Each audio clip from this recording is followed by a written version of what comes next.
অগোছালো একঘেয়ে মনের শান্তির টনিক শব্দকথা অফিসিয়ালের দ্বিতীয় গল্পের আসরে সকল শ্রোতা বন্ধুদের আবারও একবার স্বাগত। মাঝে একটা সপ্তাহ গল্প আসেনি, তার জন্য প্রথমে সকলের কাছে ক্ষমা চেয়ে নিচ্ছি। আসলে একটা বড় প্রজেক্টের ওপর, মানে বিশাল বড় একটা প্রজেক্টের উপর কাজ চলছে, বুঝলেন তো, যা এখনো অবধি আমাদের চ্যানেলে হওয়া সব থেকে বড় গল্প, বা বলতে পারেন যে এর থেকে বড় গল্প এখনো পর্যন্ত আমরা করিনি। তার আপডেট যথাসময়ে আপনারা পাবেন, অবশ্যই পাবেন। যাই হোক, আজ আর কথা বাড়াবো না, মানে এখন আর কথা বাড়াবো না, শুরু করছি আজকের গল্প। আজ আপনাদের জন্য রইল লেখিকা সুস্মিতার কলমে মৃত্যু মুখোশ।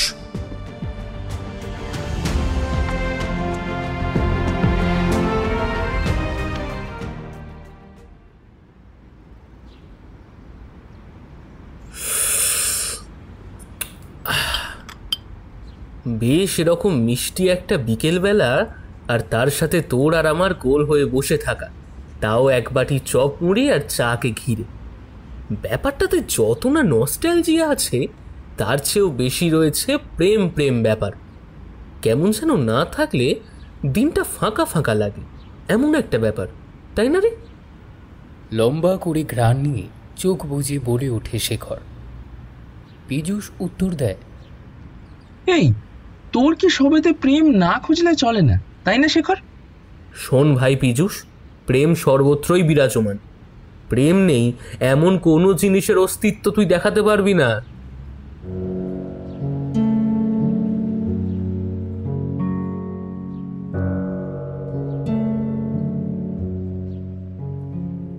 পীযূষ আর শেখর দুই প্রিয় বন্ধু বিকেলে চা আর চপ মুড়ির দুষ্টু মিষ্টি একটা আড্ডায় এই মুহূর্তে সামিল হয়েছে। কিন্তু শেখরের কথায় পীযূষ হঠাৎ করেই বেশ থমকে যায়, বলে ওঠে, কথাটা অবশ্য তুই ভুল বলিসনি শেখর। কলকাতার বুকে আবারও সাইকো সিরিয়াল কিলিং শুরু হয়ে গেছে। তাতেও তো এটাই বোঝা যায় যে খুনি খুন করার প্রতি কতটা আসক্ত, খুনের প্রতি তার কি মারাত্মক প্রেম। পীযূষের কথা শুনে শেখরের মধ্যেও এবার একটা অদ্ভুত উদ্বিগ্নতা। শেখর বলে, সত্যি রে পীযূষ, ভাবলেও শরীরটা জাস্ট শিউরে উঠছে। এতটা অস্বাভাবিক রকম সাইকো কিলারের ঘটনা কলকাতার বুকে খুব বিরল রে। পরপর 3টে খুন হয়ে গেল এই কলকাতার বুকে, অথচ এখনো পর্যন্ত কোনো কুল কিনারা পাওয়া গেল না। ভেবেই দেখ কতটা সাংঘাতিক। এতটা বলতে বলতেই হঠাৎ করেই পীযূষের ফোন বেজে ওঠে। দেখে প্রমিতের ফোন এসেছে। এই দেখ, আমরা এদিকে সাইকো সিরিয়াল কিলারের কুল কিনারা না পাওয়া নিয়ে হা হুতাশ করে আলোচনা করছি, আর ওদিকে অলরেডি তলপের ফোন এসে গেছে প্রমিতদার। তার মানে প্রমিতদা অলরেডি ল্যান্ড করে ফেলেছে কলকাতায়, তাই কল করেছে? ঠিকই তাই, বিকেলে চলে আসারই কথা ছিল প্রমিতদার। তাই এইবার আর কুল কিনারা না পেয়ে ভেবেই দেখ না, এছাড়া আর কি উপায় আছে বল তুই? লোকটার এনার্জিকে জাস্ট স্যালুট জানাতে হয় রে। তুই দেখ, এই কেসটার জন্যই কিন্তু প্রমিতদাকে লালবাজার পুলিশ পোস্টিং এ আসতে হয়েছে, আর আসা মাত্রই এই নন্দী ভিঙ্গিকে তলব করার হেতু নিশ্চয়ই বুঝতে পারছিস। তাই আমাদেরও এখন চপ মুড়ির আড্ডা ছেড়ে এনার্জেটিক প্রমিতদার রহস্য উন্মোচনের আড্ডায় সামিল হতে হবে। আর তুই হবি প্রমিতদার ইন্টারভিউ ক্যান্ডিডেট। তা যা বলেছিস ভাই, তবে এত হাসির কিছু হয়নি। আমি ইন্টারভিউ ক্যান্ডিডেট হব ঠিকই, কিন্তু ছোটাছুটি ওই এভিডেন্স ক্লুটা জোগাড় তোমাকেই করতে হবে। তাই আর কুঁড়েমি না করে চলো।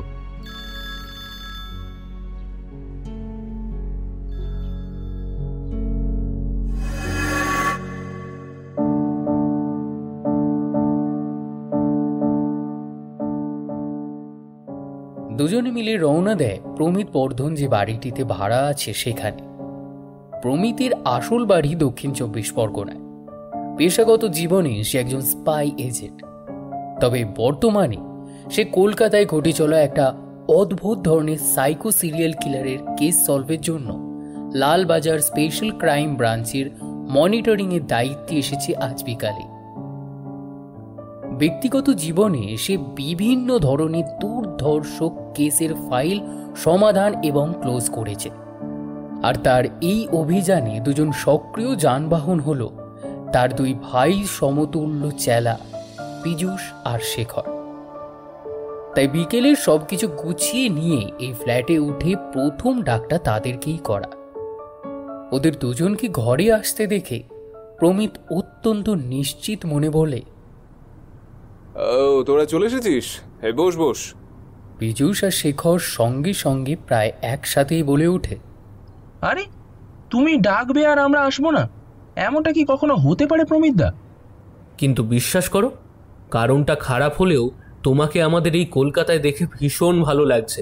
হ্যাঁ, সে তো আমারও খুব ভালো লাগছে রে তোদের দেখে। কলকাতায় তোদের সাথে দেখা করতে আসার এমনিতেই অনেক দিনের ইচ্ছে ছিল, কিন্তু ভাবতে পারিনি এইভাবে আসতে হবে বলে। যাকে, কি খাবি বল? চপ মুড়ি আর চা চলবে? কি চপ মুড়ি আর চা? এই বলো কি গো? হ্যাঁ, তোদের তো ওগুলো খেতে খেতেই আমি উঠিয়ে নিচ্ছি ফোন করে। হ্যাঁ, কিন্তু তুমি বুঝলে কি করে? ও কোনো একটা ভাবে বুঝতে পারলাম। এর দ্বারা আগে খাবারটা নিয়ে আসি, তোরা বস। এই বলে প্রমিত তিনজনের জন্য চপ মুড়ি আর চা নিয়ে আসে। কিছুক্ষণের মধ্যে খাওয়া দাওয়া শুরু করে গম্ভীর হয়ে বলে, আচ্ছা, তোরা তো জানিসই আমি কেন কলকাতায় এসেছি। তা আমাকে এই সাইকো সিরিয়াল কিলারের গোটা ঘটনাটা একবার ক্লিয়ার করে বলতো, কি হয়েছে? এবারে সাইকো কিলারের কেসটা ডিফারেন্ট দ্যান আদার্স। এই যাবৎ যে তিনটে মেয়ে মারা গেছে তারা প্রত্যেকেই 25 বছরের মধ্যে থাকা যুবতী ছিল। তবে আমরা কিছু মিল আবিষ্কার করেছি বলতে পারো। জানি না বাকি পুলিশ ডিপার্টমেন্ট সেটাকে কতটা গুরুত্ব দেবে। যেমন প্রতি ক্ষেত্রেই ভিকটিমের শরীরের কোনো একটা পার্ট মোটামুটি আধুনিকভাবে ডিজাইন করা। মনে করো প্রথম যেই মেয়েটা খুন হয়েছিল, ওর শরীরের উন্মুক্ত একটা স্থানে সম্ভবত ওর বাম গলার সাইডে একটা বেশ আকর্ষণীয় ট্যাটু করা ছিল। আবার পরের যে দুজন খুন হয়েছে ওদের আবার চুলে কালার করা ছিল। হতে পারে খুনি এগুলো দেখে ট্রিগার হয়, আবার নাও হতে পারে। আর আরও বেশি যেটা ইন্টারেস্টিং ব্যাপার সেটা হচ্ছে এরা প্রত্যেকেই ওয়ার্কিং লেডি আর সোশ্যাল মিডিয়ায় মারাত্মক রকমের অ্যাক্টিভ। সোশ্যাল মিডিয়ায় এরা প্রত্যেকেই নিজেদের লাইফ স্ট্রাগল নিয়ে ভীষণ রকম জানাতো, কিভাবে একটা মেয়ে সার্ভাইভ করে জীবনে বেঁচে থাকে, সমাজের বিভিন্ন বাধা পেরিয়ে কিভাবে নিজের লক্ষ্যের দিকে এগিয়ে যেতে হয়। মানে একটা মেয়ে তার নিজের জীবনের আদর্শ ভাবনা চিন্তা যেমনটা হয় আর কি, সেটা নিয়েই তারা লিখতো সোশ্যাল মিডিয়ায় অ্যাজ আ স্ট্রাগলিং মোটিভেটর। এটা হলো ভিকটিমদের সম্পর্কে একেবারে উপর উপর ইনফরমেশন। পীযূষের কথাটা শেষ হতেই প্রমিত জিজ্ঞাসা করে, সোশ্যাল মিডিয়াতে ওদের লেখালেখির বিষয়টা মোটামুটি বোধগম্য হলেও মেয়েদের এমন ডিজাইনিং বডি পার্টের উপর খুনির আক্রোশ আছে এমন ঘটনা আগে কখনো শুনেছি বলে তো মনে পড়ছে না। কিডন্যাপ হয়ে খুন বললি তো? তা মেয়ে তিনটার এক্স্যাক্ট কত বয়স ছিল? দুজন, মানে শ্বেতা আর পিয়ালি ওই 22 বছরের, আর ত্রিনা 25 বছরের। পোস্টমর্টেম রিপোর্ট কি বলছে তিনটে ডেড বডির ব্যাপারে? আর যেখানে যেখানে লাশ পাওয়া গিয়েছে সেখানে সিসিটিভি ফুটেজ পাওয়া যায়নি কিছু? দেখো, খুনির কোনো রকম কোনো এক্সিস্টেন্স এভিডেন্স পাওয়া যায়নি ওই ডেড বডিগুলোর মধ্যে। অথচ আপাত দৃষ্টিতে ডেড বডিগুলোকে যদি দেখো ব্রুটাল রেপের পর মার্ডার মনে হবে। গোটা শরীরে আঁচড়, কামড়, খোবলানো, সে এক বিভৎস দৃশ্য। কিন্তু কোনোটাই খুনি নিজের হাতে করা নয়। ব্রুটাল রেপের মতো অবস্থা হলেও এটা রেপ নয়, কারণ ডেড বডির ভিতরে স্পার্মের একটা স্যাম্পেলও পাওয়া যায়নি। আর সিসিটিভি ফুটেজের ব্যাপারে যেটা বললে সেটা ব্যাড লাক ফর আস প্রমিতদা, কেননা সিসিটিভি ক্যামেরা এক্সিস্ট করে না এমন জায়গায় ঘটেছে ঘটনাগুলো।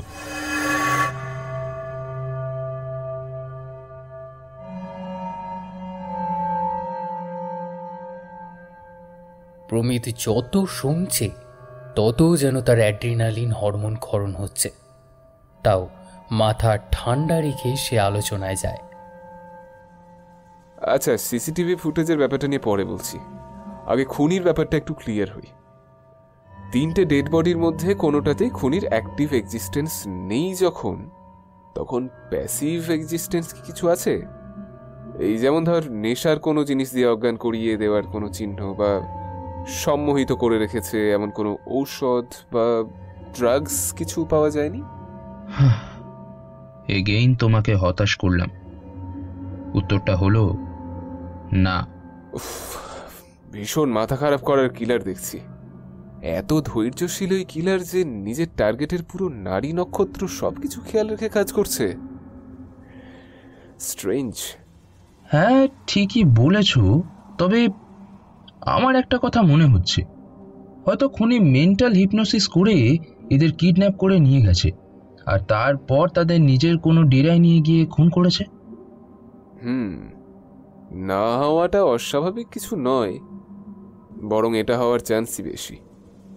কারণ কিলার যেহেতু কিডন্যাপার, তাই সে খুব নর্মালভাবেই কাজটা করবে, এটাই ওর জন্য স্বাভাবিক। As simple as that. কিন্তু খুনি এখানে বুদ্ধি করে নিজের অস্তিত্ব পোস্টমর্টম রিপোর্টে যাতে না আসে, তাই মেন্টাল হিপনোসিস প্রসেসকেই ব্যবহার করে। আমার যতদূর মনে হচ্ছে, দিনের বেলায় কাজে যাওয়ার পথে নিশ্চয়ই মেয়েগুলোর সাথে কোনো একটা অজুহাতে ভাব পাতাতো এই খুনি, আর তারপরেই এই কিডন্যাপিং, মানে যেটা বেসিক্যালি এসব কেসে ঘটে থাকে আর কি। আচ্ছা, তুই তো বললি কিডন্যাপ করছে দিনে, কিন্তু বডি তো পাওয়া যাচ্ছে রাতে। তা এই ব্যাপারে কি জেনেছিস? আর খুনির কি কোনো বিশেষ চিহ্ন পাওয়া গেছে, যার কারণে ও এভাবে মিডিয়ার কৌতূহলের তালিকায় এসে পড়ল? পোস্টমর্টম রিপোর্ট বলছে 3টে খুনই দিনের বেলায় হয়েছিল, অর্থাৎ কিডন্যাপ হওয়ার পর। এরপর খুনের কাজ শেষ হয়ে গেলে রাতের বেলায় নির্দিষ্ট জায়গায় ফেলে রেখে দিত ওই কিলার। ভিকটিম 3জনে যেহেতু ওয়ার্কিং লেডি, তাই স্বাভাবিকভাবেই সন্ধ্যায় বা রাতে যে যার কাছ থেকে ফিরত, আর ঠিক যে যে জায়গা দিয়ে যারা ফিরত সেই জায়গাগুলোতেই ওদের ডেড বডি পাওয়া গেছে। হিসাব মতো প্রত্যেকের ডেড বডির স্পটিং প্লেসই তাই সম্পূর্ণ আলাদা। প্রমিত একটু দম নিয়ে বলে, আচ্ছা, বডির বিশেষ কোনো অঙ্গ কি ড্যামেজ হয়েছিল? হ্যাঁ, তা ছিল। প্রথম যে মেয়েটা ছিল, মানে ট্রিনা, ওর 2টো পায়ের পাতায় নিজের হিল জুতো দিয়ে রীতিমতো থ্যাতলানো ছিল। আর দ্বিতীয়জন, মানে শ্বেতার 2 গালে ওর নিজের আঙুলের ছাপ পাওয়া গেছে। পিয়ালি মেয়েটার ডেড বডিতে তো আবার ওর নিজের ওড়না দিয়েই ফাঁস দেওয়া ছিল। বেশ অদ্ভুত ব্যাপার তো এটা। 3টে মেয়েই নিজেই নিজেকে টর্চার করেছে, ব্যাপারটাতে মিল আছে, অথচ এই ড্যামেজ পয়েন্ট একে অপরের থেকে আলাদা হলো কেন? ব্যাপারটা কেমন যেন অন্যরকম গন্ধ পাচ্ছি, বুঝলি? আচ্ছা, তুই বললি যেসব জায়গা থেকে মেয়েগুলোকে কিডন্যাপ করা হয়েছে সিসিটিভি ক্যামেরা সেখানে পুরো ইনঅ্যাক্টিভ, তাই তো? তার মানে 3টে মেয়ে কোন রাস্তা দিয়ে যাতায়াত করত, এটার সাথে খুনি এটাও জেনেছিল যে সেই জায়গাগুলোতে কোনো সিসিটিভি ক্যামেরাও নেই। ড্যাম ইট, একটা সিরিয়াল কিলার এতটা লাকি। আচ্ছা, রাতে যেখানে... রাতে তো আরোই অসম্ভব ব্যাপার প্রমিতা, কারণ এতটাই অন্ধকার এলাকায় খুনি ডেড বডিগুলো ফেলে রেখে গেছে যার স্ক্রিন সিসিটিভি ক্যামেরাও ক্যাপচার করতে পারবে না। ডেড বডিগুলো যেখানে ফেলে রাখা থাকতো সেখান থেকে কি খুনির কোনো রকম কিছু ট্রেস পাওয়া গেছে? খুনির কোনো চিহ্ন পাওয়া যায়নি, তবে মেয়েগুলো সবাই ওই কুর্তি জিন্স জাতীয় কমফোর্ট আউটফিট পরেছিল, আর ওদের জিন্সের পকেটে ওদের ফোনগুলোকে যাচ্ছে তাই রকমের ড্যামেজ করে রেখে দেওয়া হয়েছে, অবশ্যই সুইচ অফ অবস্থাতেই। ফোনগুলোতে কি মেমোরি কার্ড আর সিম কার্ড ছিল, নাকি সেগুলো সরিয়ে দিয়েছে খুনি? এ দুটোর কোনোটাই ছিল না গো। অ্যাজ ইউজুয়াল, এ তো মহা জ্বালাতন। আচ্ছা, ওদের প্রফেশনের আলোচনায় ছিলাম আমরা, সেটাই কন্টিনিউ কর বরং। ট্রিনা বলে যেই মেয়েটা প্রথম খুন হয়, ও একটা কর্পোরেট জবে সবে সবে জয়েন করেছিল। সেকেন্ড শ্বেতা একটা কাপড়ের কারখানায় কাজ করত, আর পিয়ালি... আরে শেখর, বলো না, ভুলে গেলাম। আরে, ও নার্সিং হোমে জব করতো। হ্যাঁ হ্যাঁ, তিনটে কাজেই মোটামুটি দিনের বেলায় বেরোতে হয়। তবে খুনির বৈশিষ্ট্য শুনে তো মনে হচ্ছে খুনি আদতে একজন পুরুষ। যেভাবে বডি ড্যামেজ করা হয়েছে, অবশ্য যদি না খুনি একাধিক হয়, যেটা সাধারণত সিরিয়াল কিলিংয়ে দেখাও যায় না। আচ্ছা, তিনজনের কিডন্যাপের সময় এক্স্যাক্ট লোকেশন কোথায় ছিল সেটা জানা গেছে কিছু? না, পুলিশের আন্দাজে আসছেই না কোন রাস্তা থেকে ওরা কিডন্যাপ হয়েছে বা হতে পারে। কারণ এক তো কোনো রকম কোনো সিসিটিভি ফুটেজ নেই, আর দুই, এই কিডন্যাপের ঘটনাটা সোকল্ড কিডন্যাপের মতোই ছিল না, যেটাতে লোকের দৃষ্টি আকর্ষণ করতে পারে। তাই আমরা কোনো প্রত্যক্ষদর্শীকেও পাইনি এখানে। আসলে খুনি এতটাই চালাক যে সে সাধারণ লোকের মধ্যে মিশেই দিনের এই রকম কিডন্যাপিংয়ের মতো কাজ করে ফেলছে, অথচ কারোর নজরেই আসছে না। আচ্ছা বেশ, তাহলে এক্স্যাক্ট প্লেস না হলেও একটা ধারণা করে নেওয়া যাক। যেহেতু তিনজন ভিকটিমই ওয়ার্কিং লেডি এবং দিনের বেলা কাজে যেত, তাই এক্ষেত্রে অটো বা বাস বা অন্য কোনো যানবাহনের প্রসঙ্গ আসবেই। সাইকেল ছিল কি কারোর? না, স্বভাবতই অটো আর বাস। তাহলে হিসেব দাঁড়াচ্ছে ওরা কোনো যানবাহনে ওঠার আগে যদি কোনো হাঁটা পথ দিয়ে যায়, সেখান থেকেই কিডন্যাপড। এতটা তলিয়ে তো ভেবে দেখিনি। সত্যি তো, তুমি যেমনটা বলছো এমনটা তো হতেই পারে।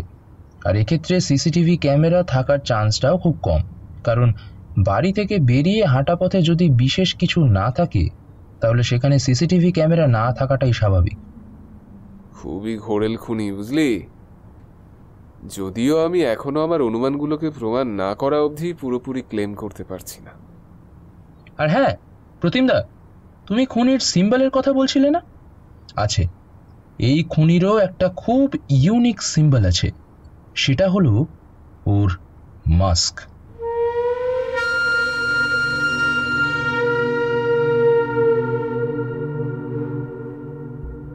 মাস্ক? হ্যাঁ, মাস্ক। প্রত্যেকটা ডেড বডি রাতের দিকে যখন ফেলে রেখে আসা হয়েছে, তখন তাদের মুখের ওপর ওই মাস্ক লাগানো থাকতো। সে এক অদ্ভুত ক্রিপি দেখতে ওই মাস্ক, লিটারালি সাইকো সিরিয়াল কিলারের মতোই। মাস্কটা ডেড বডির মুখের উপরে ছাড়া আর অন্য কোথাও কেউ দেখেছে কোনোদিন? এটাও এখনো ধোঁয়াশার মধ্যে আছে, সঠিক জানা যায়নি। ধুর, এরা করছে কি এতদিনে? আচ্ছা বেশ, মাস্কটাতে কি খুনির কোনো কিছু ট্রেস পাওয়া গেছে? না, মাস্কটা ডিরেক্ট মেয়েগুলোকেই পরানো হয়েছিল। মেয়েগুলো নিজেদের হাতের ছাপ ছাড়া আর কোনো অন্য ফিঙ্গারপ্রিন্ট পাওয়া যায়নি সেখান থেকে। তিনটে খুন, তাই তিনটে মাস্ক, আর তিনটে মাস্কই পুলিশ হেফাজতে রাখা আছে। মাস্কে মেয়েগুলোর ফিঙ্গারপ্রিন্ট পাওয়া গেছে, খুনির পাওয়া যায়নি? তার মানে হতে পারে খুনি নিজের হাতে গ্লাভস পরে তারপর ওই মেয়েগুলোকে মাস্ক পরায়। ও পরানোর পর মেয়েগুলোর হাত মাস্কের উপরে রাখে, যাতে তাতে ওদের ফিঙ্গারপ্রিন্ট ওঠে। অথবা এমনটাও হতে পারে যে খুনি মেন্টাল হিপনোসিস করার পর যা যা নির্দেশ করেছে সেগুলোই মেয়েগুলো ফলো করেছে, আর তার মধ্যে এই মাস্ক পরার কাজটাও ছিল। একটা মানুষের মাথায় এত সাংঘাতিক, এত হিংস্র পরিকল্পনা আসে কি করে প্রমিতা? আমি তো জাস্ট ভাবতে পারছি না। এই প্রফেশনটাই তো এমন রে শেখর, যেটা ভাববি না সেটাই হয়ে যাবে, আর যেটা ভাববি সেটাই হবে না। খুনির যেহেতু তিনটে খুন অনুযায়ী তিনটে মাস্ক ব্যয় করা হয়ে গেছে, তার মানে খুনি নিজের বাকি টার্গেটদের জন্যও এমন মাস্ক কিনে রেখেছে। এখন কথা হলো, ওরকম একটা অদ্ভুত ধরনের মাস্ক খুনি কোনো দোকান থেকে যদি কিনেও থাকে, তাহলে কি বলে কিনলো? যদিও না কেনার সম্ভাবনাই বেশি, কেননা এতে সে দোকানদারের সন্দেহভাজন হতে পারে। যাই হোক, আগে মাস্কটা নিজের চোখে দেখি, বুঝলি? তারপর সবটা বুঝতে পারবো। ওকে বস, তুমি পেয়ে যাবে মাস্ক। আচ্ছা, সিসিটিভির ব্যাপারে যেটা বললি, তাহলে ওই দিন হাঁটা পথের হিসেবটা আন্দাজ করে নিলেও রাতেও কি ওই মেয়েগুলো খুব নির্জন এলাকা দিয়ে ফিরতো? ডেড বডিগুলো যেখানে পাওয়া গেছিল সেগুলো কিন্তু ভালোই নির্জন এলাকা ছিল। এবার খুনি যেহেতু ফেরার রাস্তা ফলো করে সেখানে ডেড বডি ফেলে, তাহলে তো তাই দাঁড়াচ্ছে। বুঝতেই তো পারছো, একটা ডেড বডি ফেলে রাখছে অথচ কারোর বোঝার উপায় নেই, তার মানে কতটা ডার্ক প্লেস। রাস্তার আশেপাশে কোনো ল্যাম্পপোস্ট ছিল না? না,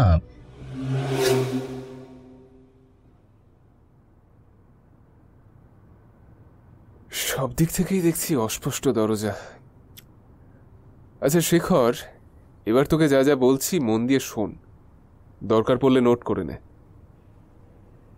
যে 3 জন মারা গেছে তাদের ফুল ডিটেলস আমার চাই, একেবারে A to Z যাকে বলে। তবুও আমি একবার ওভারঅল বলে দিচ্ছি। ওদের 3 জনের একটা করে অরিজিনাল পাসপোর্ট ছবি, আর ওদের ওই নষ্ট হয়ে যাওয়া ফোন। যেদিন ওরা কাজে যাওয়ার পথে কিডন্যাপ হয় সেই দিন ঠিক কখন থেকে ওরা নিখোঁজ, আর সোশ্যাল মিডিয়ায় ওদের প্রত্যেকের অ্যাকাউন্ট লিঙ্ক, হিস্ট্রি ডিটেলস সব আমার চাই। ইন কেস ওদের যদি কোনো ফেক অ্যাকাউন্টও থাকে তাও বাদ দিবি না। আর ওরা কোথায় জব করতো, ফ্যামিলি স্ট্যাটাস, এগুলো তো রইলই। সাথে মারা যাওয়ার আগের কিছু দিন কোনো বিশেষ উল্লেখযোগ্য কিছু হয়েছে কিনা, এমনকি ওদের মন মেজাজের কোনো পরিবর্তন দেখা গেছিল কিনা, সেটা হোক সোশ্যাল মিডিয়ায় বা জব ফিল্ডে বা অন্য কোথাও, যার জন্য ওদের মধ্যে অদ্ভুত কোনো আচরণ দেখা গেছিল। এই সব কিছুও ঠিকঠাক করে জেনে নেওয়া খুব দরকার। রাতের বেলার ওই সব জায়গার কোনো সিসিটিভি ফুটেজ থাকলে সেগুলোও আনতে হবে। যদি কিছু নাও দেখা গিয়ে থাকে তাহলেও বলবো আনিস ফুটেজটা, দরকার আছে। আর মাস্কটাও নিয়ে আসবি অবশ্যই। তুমি সব পেয়ে যাবে প্রমিতদা, কোনো চাপ নিও না। তোদের ওপর আমার সম্পূর্ণ বিশ্বাস আছে। তোমার বিশ্বাসের অমর্যাদা কখনো হতে দেব না বস, ডোন্ট ওয়ারি। সাইকো সিরিয়াল কিলাররা যেমন নিজের প্রতি সবার মনোযোগ টানার জন্য বিশেষ চিহ্ন রাখে, তেমন পরবর্তী টার্গেট কে সেটা বোঝানোর ইঙ্গিতও কিন্তু ওরা রেখে যায়। ওর আইডেন্টিফিকেশন মার্ক হচ্ছে মাস্ক, কিন্তু পরবর্তী টার্গেট কে এটা বোঝাবার কি কোনো সংকেত পেয়েছিস? ইতিমধ্যে পরপর 3টে খুন হয়ে গেছে কিন্তু। না প্রমিতদা, এখানে কিন্তু খুনি নিজের দিক দিয়ে বোঝানোর মতো কোনো রাস্তা খোলা রাখেনি, যেটা রেকর্ড প্রোটোটাইপের বিপরীত। তার মানে খুনি নিজেকে আড়াল করতেও খুব দক্ষ। আচ্ছা, তোদের যে ইনফরমেশনগুলো আমি জোগাড় করতে বললাম সেগুলো কিন্তু খুব বেশি দেরি করিস না। কে বলতে পারে, হয়তো ওগুলো ভালো করে খুঁজলেই আমরা পরবর্তী টার্গেটের খোঁজ পেয়ে যাব।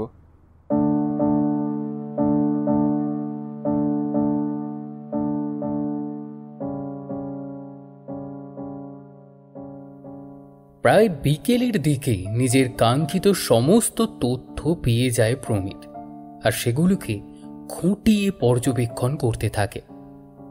আর প্রমিতের মুখের ভাবভঙ্গির দিকে চাতক পাখির মতো চেয়ে থাকে শেখর আর পীযূষ। প্রতি মেয়ে 3টের ছবি দেখতে থাকে খুব ভালো করে। ছবি দেখার পর বাকি সমস্ত কিছু, সবচেয়ে এখানে বড় খুঁটির মতো যেটা কাজ করছে সেই খুঁটিটা এবার হাতে নেয় প্রমিত, অর্থাৎ মেয়েগুলোর সোশ্যাল মিডিয়ার লিঙ্ক, যেখান থেকে খুনি তাদেরকে পরোক্ষভাবে ফলো করত। 3 জনেই প্রায় সব সোশ্যাল প্ল্যাটফর্মে অ্যাক্টিভ ছিল। অ্যাকাউন্টগুলোও সব পাবলিক, একটাও প্রাইভেট না। প্রমিত খুব ভালো করে ওদের এক জনের অ্যাকাউন্টের যাবতীয় সমস্ত কিছু ল্যাপটপে ফেলে দেখতে থাকে। এই 3 জন মেয়েই অত্যন্ত প্রতিবাদী মানসিকতার ছিল। এই দেখ তোরা, ওদের বেশিরভাগ লেখাতে বা পোস্টে যে সমস্ত পুরুষ ধর্ষক, খুনি ও ইত্যাদি অন্যায়ের সাথে জড়িত তাদের সম্পর্কে বেশ লজিক্যাল এবং ঘৃণ্য কথা লেখা। তার মানে বলতে চাইছো যে খুনি মেয়েগুলোকে খুন করেছে তার কারণ হলো যে তারা এই পুরুষতান্ত্রিক মানসিকতার বিদ্বেষী ছিল, সেই কারণে? এটা তো আমারও মনে হচ্ছে। কমেন্ট সেকশনে অনেকেই অনেক সাপোর্টিভ কমেন্ট করেছে, আবার অনেক হেটার্স কমেন্টও আছে। Good god. আচ্ছা প্রমিতদা, একটা কথা কিন্তু মাথায় ঢুকলো না। খুনির খুন করার সাথে এরকম ডিজাইনিং এর কারণটা লিঙ্ক কোথায়? মেয়েটার গলার কাছে ট্যাটুটা ভালো করে দেখ তো শেখর।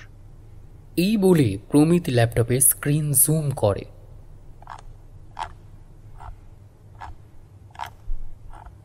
এটাতে তো মেয়েটার নাম লেখা রয়েছে। শুধু নাম নয় পীযূষ, খুব ভালো করে দেখ।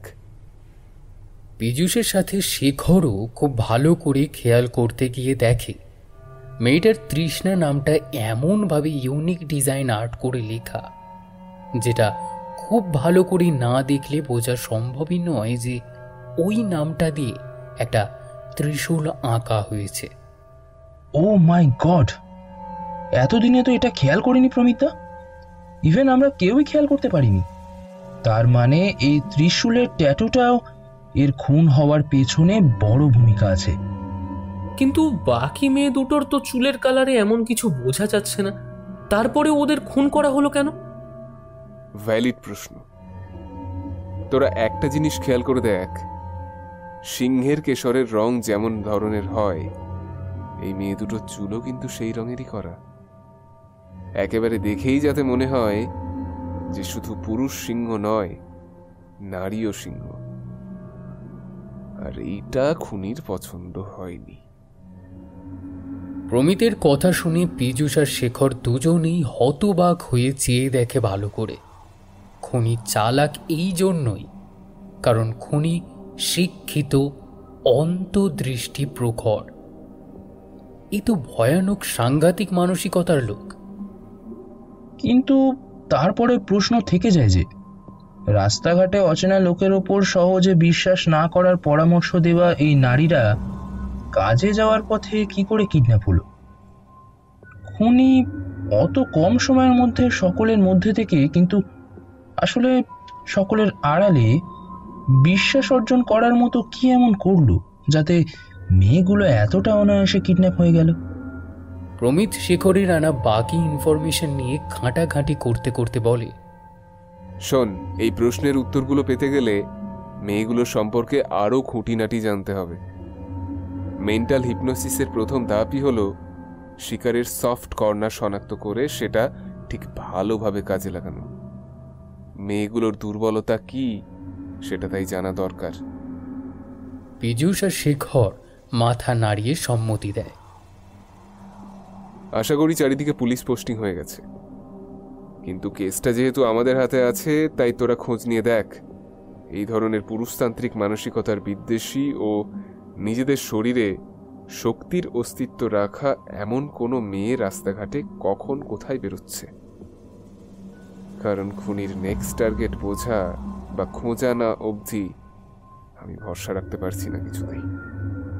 আমি চাই না আরও একটা নির্দোষ মেয়ে অকালে প্রাণ হারাক। তাই যত তাড়াতাড়ি সম্ভব আমি কেসটা মীমাংসা করব। তোরা আরও খোঁজ খবর চালাতে থাক, যেগুলো আমি বললাম। ঠিক আছে প্রমিতা, তুমি যা যা বললে তাই হবে। আচ্ছা, আমরা তাহলে এখন আসি। সাবধানে যাস তোরা, আর দরকার হলে ডেকে নেব, চলে আসিস। তবে হ্যাঁ, আর্জেন্ট ইস্যু না থাকলে তবেই আসবি, তা নয়তো ফোন কল, কারণ তোদের এখন অনেক কাজ, তাই কথাটা বললাম। ঠিক আছে বস, আমরা আসলাম তবে।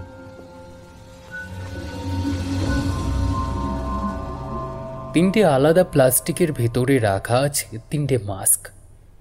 রং কালো আর অদ্ভুত ধরনের হ্যালোউইন টাইপের দেখতে।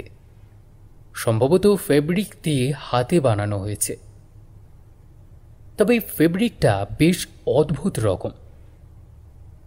তবে হাতে বানানো ব্যাপারটা খেয়াল হতেই সে গ্লাভস পরে মাস্কটা প্যাকেট থেকে বের করে দেখতে যাবে, এমন সময়ে থানা থেকে প্রমিতের কাছে ফোন আসে।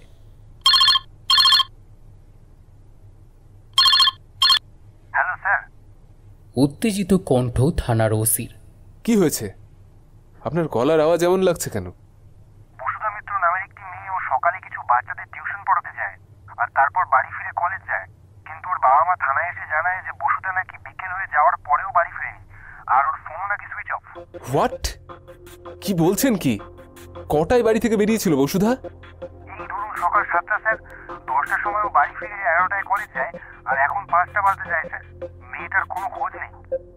সকাল 7টা, আর এখন প্রায় 5:45 বাজতে যায়। বসুধা কি পড়ানোর জায়গা পর্যন্ত গেছিল? গার্জেনদের বক্তব্য কি? ও পড়াতে যাওয়ার আগেই কিলারের হাতে কিডন্যাপ হয়ে গেছে স্যার।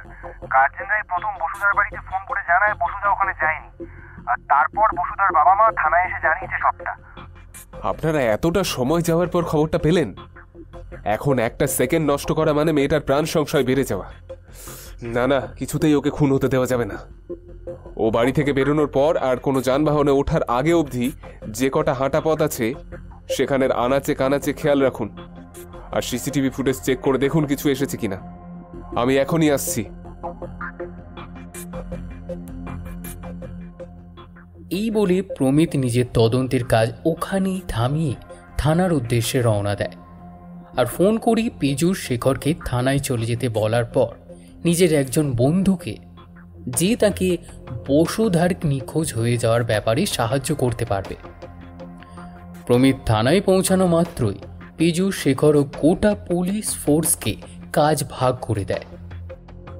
হাতে সময় খুবই কম আমাদের, তাই যা করার তাড়াতাড়ি করতে হবে। খুনিকে খুঁজে পাওয়া যাক বা না যাক, বসুধা যেন জীবিত থাকে।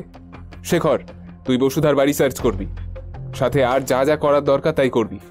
আর পীযূষ, তুই মৃতা 3 যুবতীর পরিচিতদের ইন্টারোগেট করে দেখ। এবার গোটা পুলিশ ফোর্স বসুধার বাড়ি থেকে শুরু করে বসুধার গন্তব্য হতে পারে এমন সম্ভাব্য জায়গাতে ছড়িয়ে পড়ুন। মেয়েটার কলেজের রাস্তা, অন্যান্য যাতায়াতের রাস্তা কোনোটাই যেন বাদ না যায়। আর আরও বেশি করে ছানবিন করে দেখুন বসুধার বাড়ি থেকে বেরিয়ে কোনো যানবাহনে ওঠার মধ্যবর্তী হাঁটা ও নির্জন রাস্তাগুলোকে, কারণ কিডন্যাপিংয়ের এক্স্যাক্ট প্লেস কিন্তু এগুলোর মধ্যে কোনো একটা হওয়ার সম্ভাবনা প্রবল। প্রত্যেক টিম যা যা আপডেট পাবে সঙ্গে সঙ্গে আমাকে জানানো চাই। সবাই সম্মতি জানায়। এরপর শেখর কিছু পুলিশ নিয়ে সোজা টহল দেয় বসুধার বাড়িতে। বাড়ি পৌঁছাতে না পৌঁছাতেই কান্নার রোল শুনতে পায়। শেখরকে দেখে বসুধার বাবা ও মা দুজনই কাঁদতে কাঁদতে এগিয়ে আসে। বসুধার বাবা বলে, স্যার, আমরা সকালে থানায় গিয়ে সবটাই জানিয়ে এসেছি। আমরা আমাদের মেয়েটাকে পাবো তো স্যার, পাবো তো। দেখুন দেখুন দেখুন, পুলিশ কেসটা যখন নিয়েছে তখন একটু ধৈর্য ধরুন আর আমাদের কাজ করতে দিন আমাদের। আচ্ছা, আপনারা বসুধার ঘর কোন দিকে ওইটা একটু দেখিয়ে দিন। বসুধার ঘর দেখিয়ে দিতে শেখর সবাইকে ঘর চিরুনি তল্লাশি করতে বলে, আর নিজেও তাই করে। দেখতে দেখতে গোটা বাড়ির প্রত্যেকটা আনাচে কানাচে খুঁজে বের করে শেখর।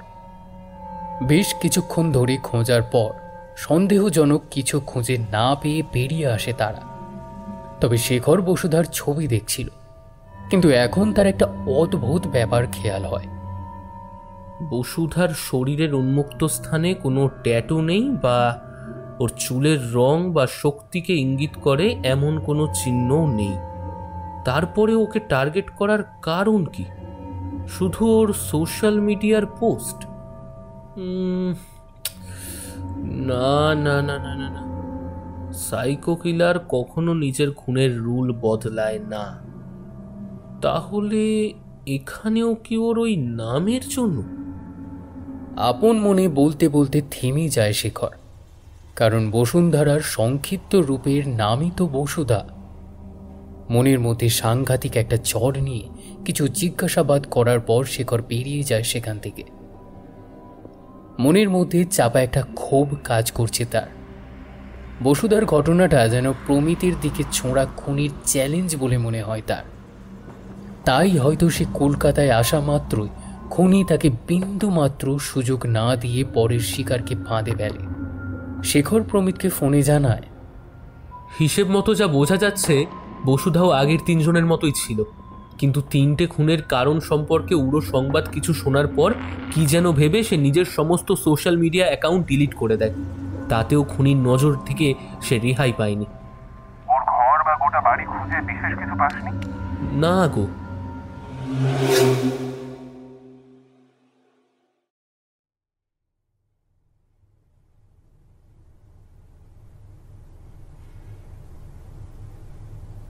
প্রমিতকে এমনিতেই অনেক ইনফরমেশন পীযূষ আর শেখর দিয়ে গেছিল, তাই সেগুলোকে সঙ্গে নিয়ে আর পুলিশ হেফাজতে থাকা সমস্ত কিছু খুঁটিনাটি দেখতে থাকে আর কি সব যেন নোট করতে থাকে ডায়েরিতে।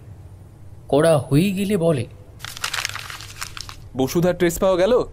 না স্যার, ওর ফোন সুইচ অফ, আর ওর এক্স্যাক্ট কিডন্যাপিং প্লেস না বোঝার জন্য কোনোভাবেই লোকেশন ট্র্যাক করা সম্ভব হচ্ছে না।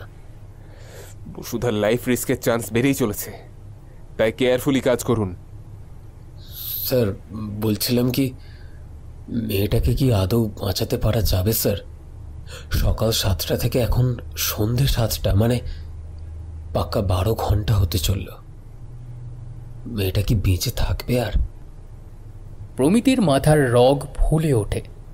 কথাটা শোনা মাত্রই প্রমিত উত্তর দিতে যাবে, ঠিক কিছুক্ষণ পরেই পীযূষের ফোন আসে। হ্যালো প্রমিতা, ওই 3 জনের বাবা মায়ের সাথে কথা বলে কিছু বুঝলি? 3টে মেয়েরই গার্জেনদের বক্তব্য, মেয়েরা খুন হওয়ার বেশ কিছুদিন আগে খুব মেজাজ দেখিয়ে বাড়ি ফিরেছিল। কারণ ওদের 3 জনের সাথেই নাকি গত কয়েকদিনে বাসে, রাস্তায় বিভিন্ন ধরনের অপ্রীতিকর ঘটনা ঘটে। কিন্তু ওদের মা বাবা অপ্রীতিকর ঘটনা কি ঘটেছিল বা কোথায় ঘটেছিল, কে ঘটিয়েছিল, এসব কিছু বলতে পারেনি। ওরা শুধু বাড়ি ফিরে খুব মেজাজ দেখিয়ে এটুকুই বলেছিল, সোশ্যাল মিডিয়ায় ওদের এই প্রচেষ্টা আরো বাড়াতে হবে, কারণ চারিদিকে এইরকম ধরনের ছেলেই ঘুরে বেড়াচ্ছে। ওদের 3 জনের সাথে একই ধাঁচের অপ্রীতিকর ঘটনা ঘটেছে? হ্যাঁ প্রমিতা, ঠিকই বলেছ। ওরা 3 জনেই প্রায় একরকম ঘটনার শিকার হওয়ার পরেই পরপর খুন হলো। তুমি যেমনটা ভাবছো আমরাও তাই মনে করছি, যে ওদের সাথে ঘটা অপ্রীতিকর ঘটনার সাথে এই খুনের সংযোগ আছে বলে। আচ্ছা শোন, ত্রিনা, শ্বেতা, পিয়ালি আর বসুধা, এদের 4 জনের সম্পর্কে তোরা আমাকে প্রায় সব ইনফরমেশন দিয়েছিস। এবার এদের 4 জনের সাথে খুব বিশেষভাবে জড়িত লোকজন কারা সেটা জান। সেটা হতে পারে খুব ভালো সম্পর্ক কিংবা খুব খারাপ, বন্ধু বান্ধবী, কোনো প্রতিবেশী বা যা কিছুই হোক, থানায় তুলে নিয়ে আয়। মেয়েগুলোর পোস্ট ব্যাকগ্রাউন্ডটা পুরোপুরি সোশ্যাল মিডিয়া দেখে জানলে হবে না, বুঝেছিস?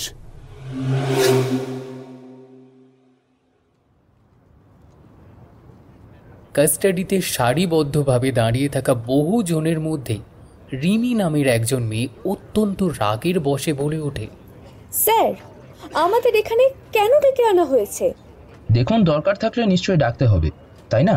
আর তাছাড়াও আপনি একটা মেয়ে, তাই মেয়েদের কেন্দ্র করে এমন একটা নৃশংস ঘটনা হওয়ার পর তো আপনার আরো বেশি করে সহযোগিতা করা উচিত আমাদের। মেয়েটা চুপ করে যায়। আপনাদের আজ এই জন্যই ডাকা হয়েছে কারণ আপনারা প্রত্যেকেই এই 4 ভিকটিমের সাথে বিশেষভাবে পরিচিত তালিকায় পড়েন। তাই আপনাদের থানায় আনা হয়েছে শুধুমাত্র কয়েকটা সাধারণ জিজ্ঞাসাবাদের জন্য। কিন্তু সাধারণ জিজ্ঞাসাবাদ বলে না ভেবে চিন্তে উত্তর করবেন তেমন যেন না হয়। যা বলবেন ঠান্ডা মাথায় ভেবে চিনতে।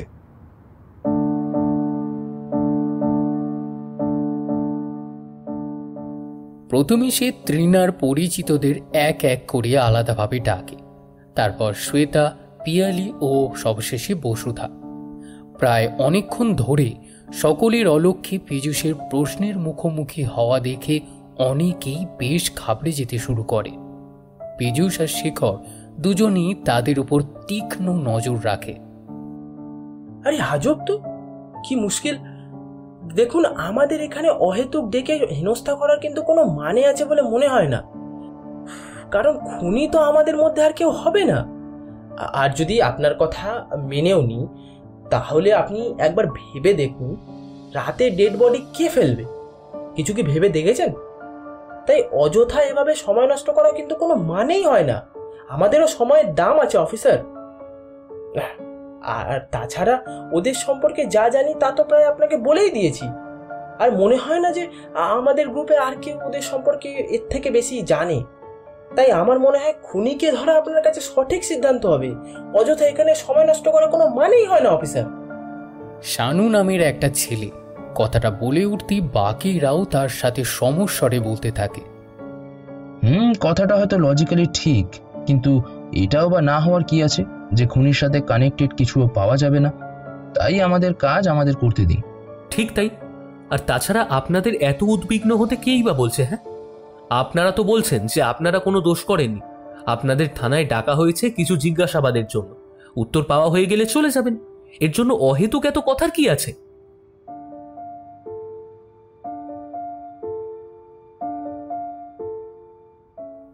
জিজ্ঞাসাবাদ শেষে প্রমিত ওই অস্পষ্ট সিসিটিভি ফুটেজগুলো নিয়ে বসে। বহু চেষ্টা করেও সেরকম কিছুই বোঝা যায় না। একজন পুলিশ অত্যন্ত বিমর্ষ হয়ে বলে, বসুধার কোনো রকম কোনো খোঁজ পাওয়া যায়নি স্যার। প্রমিত কোনো সাড়া করে না, কারণ তার মাথা কাজ করছে না। সে ভাবতেও পারেনি যে তাকে একটুও সুযোগ না দিয়ে খুনি তার পরের শিকার ধরে ফেলবে। তার মানে আরও একটা প্রাণ হারাতে চলেছে, অথচ সে এখনো কোনো কুল কিনারা খুঁজে পাচ্ছে না। পীযূষ আর শেখর দুজনেই অত্যন্ত উত্তেজিত হয়ে পুলিশের কথা শোনে। আচ্ছা সমীরবাবু, আপনি এর আগেও একবার বসুধা খুন হয়ে যাবে এই কথাটা বললেন, আবার এখনো না। মানে আপনাকে দেখে মনে হচ্ছে আপনি বিশেষ রকম আগ্রহী হয়ে আছেন ডেড বডিটা খুনি কোথায় ফেলে গেছে সেটা দেখার জন্য।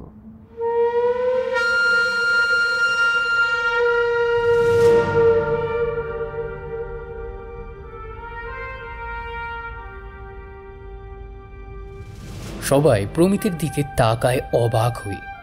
পীযূষ আর শেখর আর সমীর আমতা আমতা করে চুপ হয়ে যায়।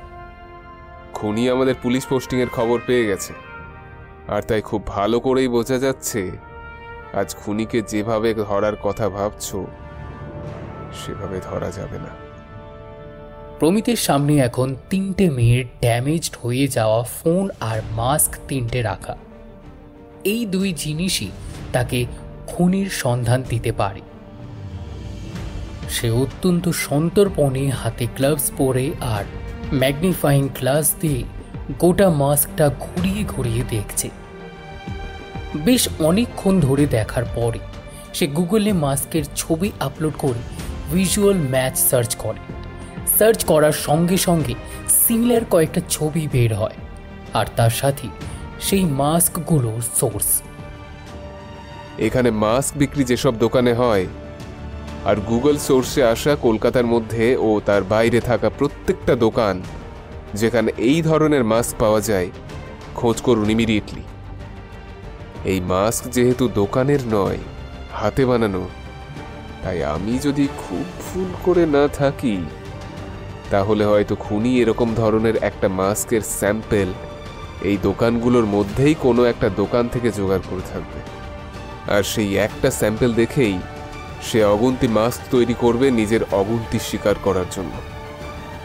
কারণ খুনি এতটা বোকার মতো কাজ করবে না এরকম একটা ভয়ঙ্কর মাস্ক একসাথে অনেকগুলো কিনে নিজেকে দোকানদারের সন্দেহের তালিকায় রেখে।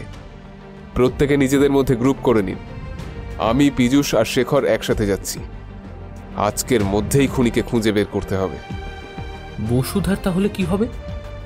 বসুধার ট্রেস যখন কোনোভাবেই পাচ্ছি না, তখন বাধ্য হয়েই এবার পুলিশের সাথে স্পেশাল ট্রেন ডগ জার্মান শেফার্ডকে কাজে লাগাতে হবে।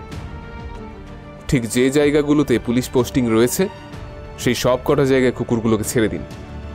প্রমিতের কথা শেষ হতে প্রমিতের সেই বিশেষ বন্ধু অর্থাৎ প্রমোদ হাজির হয় তার জার্মান শেফার্ড ডগ নিয়ে।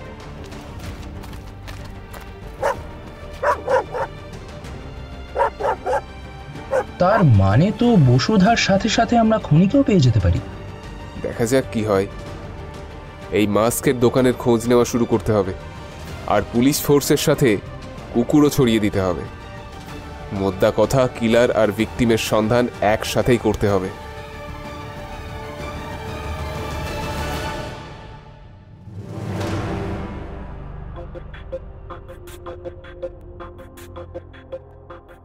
পীযূষ আর শেখর বসুধার ট্রেস পেতে চলে যায় পুলিশ ফোর্সের সাথে, আর প্রমিত খুনির ট্রেস পেতে মাস্কের দোকান তল্লাশি করতে।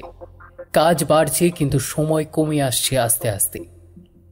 টার্গেটে থাকা প্রায় সব মাস্কের দোকান ঘোরার পর প্রমিত একটা মাস্কের দোকানে ওই অদ্ভুত ফ্যাব্রিকের অস্তিত্ব পেতে ঢুকে পড়ে সেই দোকানে, আর মাস্কটা সরাসরি দোকানদারকে দেখিয়ে বলে ওঠে, না না না, এমন মাস্ক আমি রাখি না। মিথ্যে কথা বলছেন আপনি। সত্যি কথা না বললে কিন্তু নিজের আইডি বের করে প্রমিত। না না না না না আমি বলছি আমি বলছি স্যার, প্রাণে মারবেন না দয়া করে। আসলে আসলে ঠিক এরকম ধরনের মাস্ক আমার দোকানে নেই, তবে তবে এই ফেব্রিকের অন্য রকম স্টাইলের ক্রিপি মাস্ক আছে। নিয়ে আসুন দেখি। দোকানদারের আনা মাস্কগুলো দেখে প্রমিত চমকে ওঠে। এই সেই ফেব্রিক, আর ঠিক এই একই রকম কালো রং, শুধু স্টাইলটা একটু আলাদা, কারণ খনিটার হাতই বানানো তাই। এই মাস্ক নিয়ে যে খবর বেরোচ্ছে দেখছেন তো, তাই আপনি কিন্তু খুব সহজেই জড়িয়ে পড়তে পারেন। না স্যার, বিশ্বাস করুন আমার কোনো দোষ নেই স্যার। আমার কাছ থেকে যদি কেউ এই মাস্ক কিনে লোকের ক্ষতি করার জন্য ব্যবহার করে, তাহলে তাহলে আমি কি করে জানবো বলুন স্যার? আমাকে মারবেন না স্যার, আমাকে মারবেন না। আমি যা যা জিজ্ঞেস করব তার সঠিক উত্তর দেবেন, তাহলেই আপনি বাঁচবেন। তাই হবে স্যার, তাই হবে। আমায় দয়া করে ছেড়ে দিন স্যার। এই রকম ধরনের অদ্ভুত ভয়াবহ দর্শন মাস্ক এই মাসে বা এর মধ্যে কে কে কিনেছিল? স্যার, এই ধরনের মাস্কগুলো বিশেষত খুব একটা আমি রাখি না। ওই অর্ডার দেওয়া না থাকলে। অর্ডার কেন? আসলে এটার ফ্যাব্রিকটার জন্য স্যার। বেশিরভাগ মাস্ক ওই নর্মালি প্লাস্টিকের বা কাপড়ের বা রাবারের হয়, কিন্তু কিন্তু এটাতে একটা অদ্ভুত ফেব্রিকও আসে। কি হয় ওই ফ্যাব্রিক দিয়ে? তেমন কিছুই না স্যার। ওই মাস্কটা মুখে কেউ পরলে তাকে মাস্ক পরা বলে মনেই হবে না, অরিজিনাল একদম মুখের মতো লাগবে স্যার। আর আর ওই নিজের মুখ দেখে নিজেই ভয় পাবে। এইরকম মাস্কের মধ্যে মোট কজন এবং ঠিক কটা মাস্ক অর্ডার দিয়েছে আপনাকে? এই মাসে এসেছিল স্যার। হ্যাঁ হ্যাঁ, এই মাসে একটা ছেলে এসেছিল। আপনার ধারণা আছে যে ওই ছেলেটা এই সমস্ত খুনের পেছনে থাকতে পারে বলে? দোকানদার চুপ করে যায়। কেমন দেখতে ছিল? রোগা, লম্বা, আর হ্যাঁ, খুঁড়িয়ে খুঁড়িয়ে হাঁটছিল স্যার। খুঁড়িয়ে খুঁড়িয়ে হাঁটছিল? হ্যাঁ স্যার, হ্যাঁ।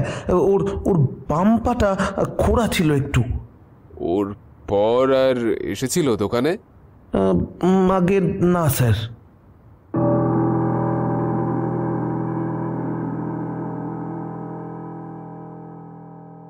প্রমিত শুরু থেকে শেষ পর্যন্ত পাওয়া সমস্ত তথ্য এক করতে শুরু করে, কারণ খুনি এখন একেবারে তাদের নিকটেই অবস্থান করছে। ওদিকে জার্মান শেফার্ডের গগনভেদী চিৎকার নির্দিষ্ট গলি ধরে শুরু করে রোড অবধি চলে যায়। পীযূষ আর শেখর দুজনেই প্রমিতকে টাইম টু টাইম সমস্ত আপডেট দিতে থাকে, কিন্তু প্রমিতের চিন্তা হচ্ছে এতটা সময় যাওয়ার পর বসুধাকে আদৌ জীবিত অবস্থায় পাওয়া যাবে কিনা। কেননা পোস্টমর্টম রিপোর্ট বলছে 3টে খুনি দিনের বেলায় হয়েছিল, আর এখন তো রাত 8টা বাজতে যায়। কুকুরগুলো সবাইকে একটা পরিত্যক্ত ভাঙাচোরা দোকানের কাছে হাজির করায়। পীযূষ ও শেখর বাকি সবাইকে চারিদিকে ছড়িয়ে পড়িয়ে বসুধাকে খুঁজতে শুরু করে। অনেকক্ষণ ধরে খোঁজাখুঁজি করার পর বসুধাকে একটা নোংরা জায়গায় অচেতন ও জীবিত অবস্থায় পায়। পীযূষ, শেখর খুনির সন্ধানে বেরিয়ে সবাইকে বলে বসুধাকে নিয়ে যেন তারা দ্রুত হসপিটালে যায়। এরপর প্রমিত বেশ কিছুক্ষণের মধ্যেই পৌঁছে যায় হসপিটালে ও গোটা ঘটনা জানতে পারে। তবে বসুধা জীবিত আছে এটা শুনে যেন খুব ভালো লাগে তার, তেমন ভীষণ অবাকও লাগে প্রমিতের। বসুধার জ্ঞান ফিরে বেশ অনেকক্ষণ পর প্রমিত এসে বসুধার পাশে বসে বলে, বসুধা, তুমি এখন কেমন আছো? আমি ঠিক আছি স্যার। তুমি কি এখন আমার কয়েকটা প্রশ্নের উত্তর দিতে পারবে? হ্যাঁ স্যার। বেশ, তাহলে আমাকে শুরু থেকে সবটা সংক্ষেপে বলো, কি হয়েছিল তোমার সাথে? স্যার, আমি বাড়ি থেকে বেরোনোর পর ঠিক 7টার সময় আমার হাঁটা পথে একজন খুব মুমূর্ষু ও খোঁড়া ব্যক্তিকে দেখি। উনি এসে আমার কাছে সাহায্য চান, কিন্তু হঠাৎ করে কোনো একটা কারণে আমার চোখে কি একটা পড়ে, আর আমি আর ওই লোকটার কথায় মনোনিবেশ করতে পারি না। কিন্তু শুনতে পাই লোকটা তখনও আমার সাহায্য চাওয়ার কথা বলছে। এরপর হঠাৎ করেই কি একটা যেন হয়ে গেল আমার সাথে, আর তারপর কিচ্ছু জানি না। শেষ অবধি আমি নিজেকে খুঁজে পাই একটি পরিত্যক্ত বাড়ির মধ্যে চারিদিকে অদ্ভুত ধরনের সব জিনিস রাখা, আর তার মধ্যে দেখি ওই মুমূর্ষু ব্যক্তি একজন যুবকের রূপে দাঁড়িয়ে আছে আমার সামনে, হাতে একটা ধারালো রক্তাক্ত চপার। দেখা মাত্রই হাতকে উঠি আর চোখ বন্ধ করে ফেলি, আর তাই দেখে যুবকটি অত্যন্ত পৈশাচিক হাসি হেসে বলে আমি নাকি ওর বশ হইনি বলে এখনো পর্যন্ত চোখ বন্ধ করতে পারছি। তা নয়তো আগের বারের মেয়েগুলো নাকি ওর দিক থেকে চোখ তো সরাইনি, উপরন্তু ও যা যা বলেছে মেয়েগুলো নাকি তাই করেছিল।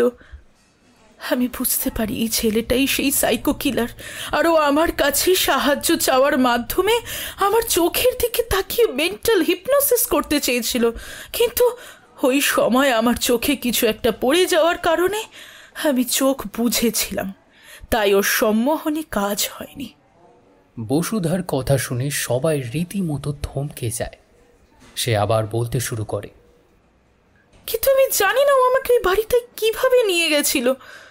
যাই হোক, আমাকে এরপর বারবার ও বলতে থাকে আমি যেন ওর চোখের দিকে তাকাই, কিন্তু আমি কিছুতেই তাকাই না। আর ওদিকে ছেলেটাও আমাকে গায়ে হাত দিয়ে জোর করতে পারে না। এই নিয়ে চলতে থাকে ধস্তাধস্তি।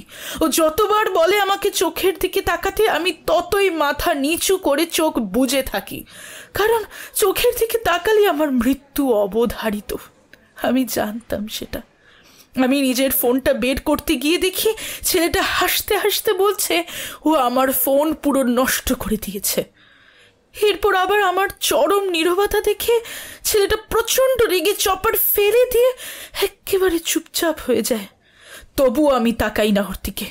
তারপর অনেকক্ষণ সময় এইভাবে কেটে যাওয়ার পর তবুও ছেলেটা হাল ছাড়ে না, নিজের দিকে আমার দৃষ্টি নিয়ে যাওয়ার আপ্রাণ চেষ্টা করে, কিন্তু বিকেল গড়িয়ে গেলেও কিচ্ছু হয় না।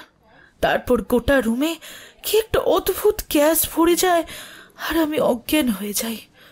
তার মানে প্রথম যখন তোমার কাছে ও মুমূর্ষু রোগীর বেশে এসেছিল ওই সময়তেই তোমাকে হিপনোসিস করত, কিন্তু ব্যাড লাক হয়নি। আর তুমিও যেহেতু ওর চাল জেনে গেছো, তাই আর হিপনোসিসটা কাজেই এলো না। হ্যাঁ স্যার। তুমি যেখানে ছিলে খুনি সেখানে ছিল না, কারণ তুমি যেহেতু বেঁচে আছো তাই স্বাভাবিকভাবেই খুনি ধরা পড়ে যাবে, তাই ও পালিয়েছে। তাও কোথায় আছে তুমি বলতে পারবে? বসুধা কিছু একটা বলতে যাবে, ঠিক তখনই পীযূষ আর শেখর দুজনেই প্রায় মারতে মারতে নিয়ে আসে সকলের অপেক্ষার প্রতীক সাইকো কিলার মনোজকে। এই সেই ছেলে যেই খুনগুলো করেছে আর বসুধাকেও খুন করবে বলে ভেবেছিল, কিন্তু ফেল হয়। ওই পোড়ো বাড়ির স্টোর রুমেই ছিল জানোয়ারটা। নিজের হিপনোসিসের জালে ধরা না পড়ায় শিকারকে মেরে ফেলার ব্যর্থ চেষ্টা করে, কিন্তু ও ভুলে গিয়েছিল যে এতেও ধরা পড়ে যেতে পারে। সবই আমাদের নাজেহাল করার চক্করের ফল। সবাই মিলে মনোজের ওপর ঝাঁপিয়ে পড়তেই প্রমিত সবাইকে বাধা দেয়, আর মনোজের গালে ঠাস করে একটা চড় মেরে প্রমিত বলে, কিরে সোজা কথাই বলবি নাকি মেরে মুখ খুলবো? মনোজ চুপ করে আছে দেখে পীযূষ বলে, এখানে কাজ হবে না, থানায় যেতে হবে। পীযূষ, তুই বসুধার কাছে থাক আর ওর বাবা মাকে খবর দে। আমি আর শেখর যাচ্ছি ওকে নিয়ে।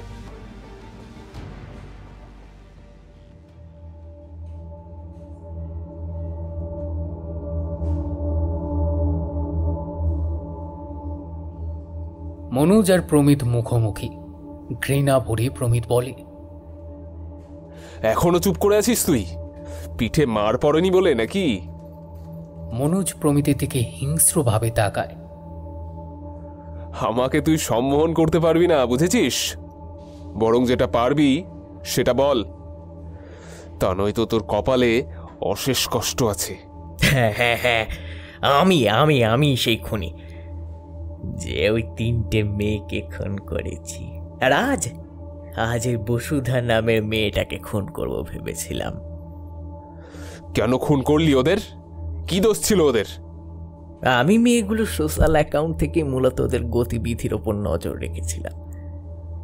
আর মেয়েগুলো যেহেতু নিজের প্রোফাইল কোনো দিক থেকে প্রাইভেট করেনি, তাই ওদের ব্যাপারে ইনফরমেশন জোগাড় করা খুব তুচ্ছ ব্যাপার ছিল।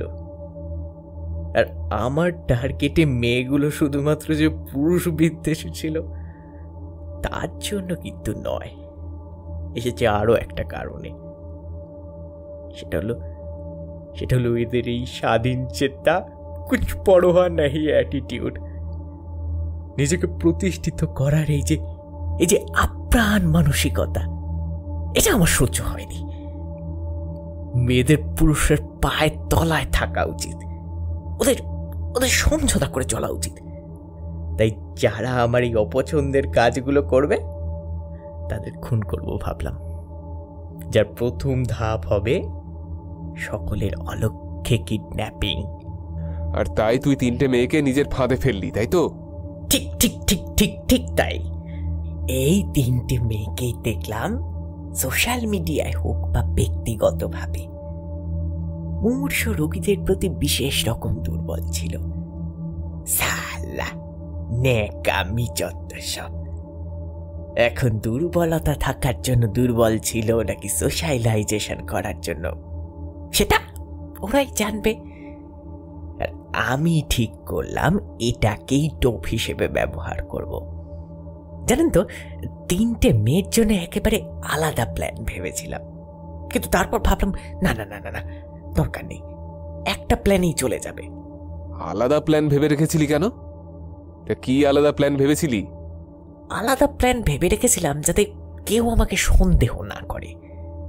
আর তাছাড়া আমার খুনের লিঙ্ক আমি এক রাখতেই পারি, কিন্তু ফাঁদ তো আলাদা রাখতে পারি।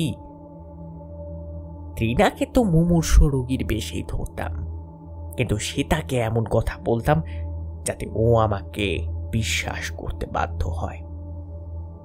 ওকে আমি ত্রিনার খুনের ব্যাপারে খোঁজ দেব বলে মিথ্যে আশা দেখিয়েছিলাম, নিজের বশে আনতাম ওকে।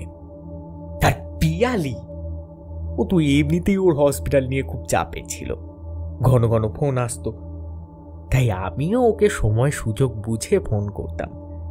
আর পিয়ালি বুঝতে পারতো না ওটা হসপিটালের ফোন নাকি আমার, তাই ফোনটা ওকে করতো আর আমি ওকে ইম্পর্টেন্ট কলের অজুহাতে নিজের দিকে টানতাম। মোট কথা আমার লক্ষ্য হলো ওদের সফট কর্নার জেনে হোক বা না জেনে ওদের বিশ্বাস অর্জন করার মতো কাজ। কিন্তু তারপরেও আমি শেষের এই দুটো পরিকল্পনা রাখলাম না, কারণ আমার কাজের ওপর আমার বিশ্বাস ছিল। আর পুলিশের ঢিলেমির ওপরেও আমি একদম নিশ্চিত ছিলাম যে আমি যদি মুমূর্ষু রোগীর আড়ালে মেয়ে থেকে আমি একদম নিশ্চিত ছিলাম যে আমি যদি মুমূর্ষু রোগীর আড়ালে থেকে মেয়েগুলোকে নিজের ফাঁদে ফেলে মেন্টাল হিপনোসিস করে নিজের বশে এনে ওই জায়গা থেকে সরিয়ে দিতে পারি, তাহলে কেউ কিচ্ছু দেখবে না। কারণ এই সমাজে থোড়াই কেউ রাস্তায় থাকা মুমূর্ষু ভিখারিদের দিকে তাকায় নাকি বলুন? তাকায়? কিছু দেয় ওদের? ফোনের পোস্ট আর ভিডিওতেই যত মহানুভবতা। খুনিদের খুনের প্রসেস তো প্রথম থেকে একই ছিল, তাহলে ওদের পা, গাল আর গলায় ফাঁস পরানো ছিল কেন? ত্রিনা কর্পোরেটে চাকরি করত, তাই বরাবরই হাই হিল পরত। আর এইরকমই একদিনও আমার জন্য হোঁচট খায়, যেটা একটা অ্যাক্সিডেন্ট ছিল। আর তারপর ও নিজের ওই হিল দিয়ে আমার বাম পা মারিয়ে দিয়ে ক্ষত সৃষ্টি করে দেয়, যার প্রতিদান তো পোস্টমর্টমে দেখেছেন। আর এদিকে সেটাও পুরো ইচ্ছাকৃতভাবে চড় মেরেছিল আমাকে, কারণ বাসে খুব জোরে ব্রেক কষায় আমি ওর গায়ের ওপর সামান্য হেলে পড়ি বলে। তাই আমি সম্মোহন করার আগে সেটাকে দিয়েই ওর গালে নির্মম ভাবে একটা চড় মারিয়েছিলাম, জানেন তো? পোস্টমর্টম রিপোর্টটা মনে করুন একটু। এক কাজ করুন, পোস্টমর্টেম রিপোর্টটা একটু মনে করুন। আর পিয়ালি একটু ফোন কল অ্যাডিক্টেড ছিল, তাই সে সেদিন ওরকম একটা ফোন কলে বিজি ছিল, আর ও বুঝতে পারছিল না যে ওর ওড়নাটা মাটিতে লুটোচ্ছিল। আর ভিড় রাস্তায় আমার পায়ের তলায় চলে যেতে ওড়নাটা ওর গা থেকে খুলে যায়, আর তারপর আমার গলা টিপে ধরে। তাই হিসেব মতো আমার সম্মোহনের পরে ও নিজের ওড়না দিয়ে নিজের গলায় ফাঁস দেয়। তুই তো এই তিনজনকেই নিজের টার্গেট করে রেখেছিলি খুন করবি বলে, তাহলে কি করে বিশ্বাস করি যে এগুলো ভুলবশত ছিল বলে? মোটেই না, এরা কেউই আমার খুনের টার্গেট ছিল না প্রথমে, বরং এই 3টে ঘটনা ঘটার কারণে খুনের টার্গেট হয়েছে। মানে ব্যাপারটা ঠিক বুঝলাম না। আমি মেয়েদের স্বাধীন চেতা আচরণ পছন্দ করি না। তার একটা বড় কারণ হলো সব ছেলেদের উপর মিথ্যে দোষের ভার চাপানো। আমি প্রথমে ওদের সোশ্যাল অ্যাকাউন্ট থেকে ওদের গতিবিধি পর্যবেক্ষণ করতে লাগলাম। দেখেই মটকা গরম হয়ে যেত, ইচ্ছা করতো ডানা একেবারে ছেটে দিই। কারণ আমি জানি এই মেয়েগুলো সেই রকম, যারা ছেলেদের ওপর মিথ্যে দোষের ভার চাপিয়ে আইনের অপব্যবহার করে নিজেদের প্রতিবাদী নারী হিসেবে রিপ্রেজেন্ট করে। তখন ভাবলাম না আর, এবার এদেরকে মরতেই হবে আমার হাতে। তাই আমি দিনের বেলায় ওদের মেন্টাল হিপনোসিসের পরে কিডন্যাপ করে আমার ডেরায় নিয়ে যেতাম, আর আমি যা যা নির্দেশ দিতাম আমার বশীকরণে থাকা অবস্থায় ওরা ঠিক তাই করত। কিন্তু আজকে শালি খুব চালাক, তাই ও বেঁচে গেল আর আমি আপনাদের সামনে। তা নয়তো ওই শালিকে কুপিয়ে মারতাম শালা আজকে। পোস্টে ছেলেদের নামে মিথ্যে বদনাম লেখার পরিণাম আচ্ছা করে বুঝিয়ে দিতাম। শালির নাম বসুধা হওয়ার সত্ত্বেও আমার ভয় পেয়ে সব লেখা ডিলিট করে দিয়েছিল। মনোজ বিশ্রীভাবে হাসতে থাকে। ছি ছি ছি ছি ছি, তুই এতটা নীচ, এতটা জানোয়ার। যারা ছেলেদের মিথ্যে ফাঁসানোর মানসিকতা রাখে তাদের যে নৃশংস খুনের পন্থা আমার কাছে আছে, কিন্তু এর থেকে ভালো কিছু নেই। মনোজের মধ্যে সাইকো কিলারের চিহ্ন স্পষ্ট ফুটে ওঠে। তার মানে তুই মনে করিস যে মেয়ে স্বাধীন চেতা প্রতিষ্ঠিত, তার আচরণের মধ্যে ছেলেদের মিথ্যা ফাঁসানোর মানসিকতা থাকে, তাই তো? হ্যাঁ, একদমই তাই। তুই যেমন এই ধারণাটা সব চাকরিরতা প্রতিষ্ঠিত মেয়েদের ক্ষেত্রে ভাবিস, তেমন মেয়েগুলোই বা সব ছেলেদের দোষী ভাববে না কেন? আসলে ভুলটা তোদের দুই পক্ষেরই। ছেলে হোক বা মেয়ে, দুজনেই মানুষ।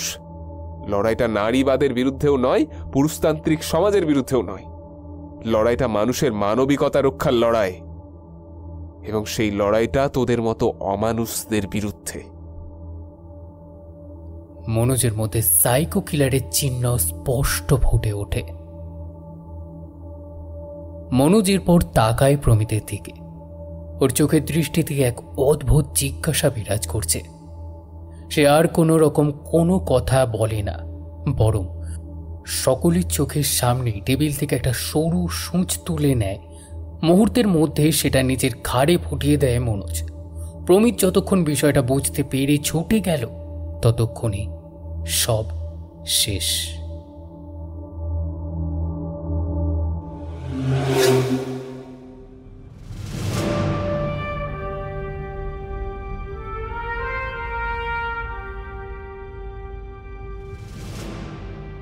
শেষ হল মৃত্যু মুখোশ।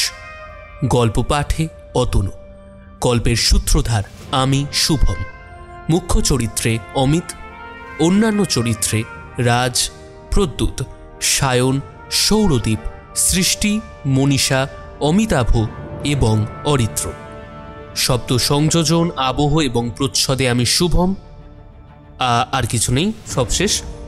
তো আজকের গল্প আপনাদের কেমন লাগলো অবশ্যই কমেন্ট করে জানাবেন। ভালো লাগলে লাইক, শেয়ার এবং সাবস্ক্রাইব করে আমাদের এই চ্যানেলের সদস্য হওয়ার অনুরোধ রইল, কারণ আপনাদের এক একটি সাবস্ক্রিপশন আমাদের অনুপ্রাণিত করে নতুন নতুন কাজ করতে। বেশ, তাহলে আজকের মতো চলি। খুব শীঘ্রই ফিরছি পরের গল্প নিয়ে। নমস্কার।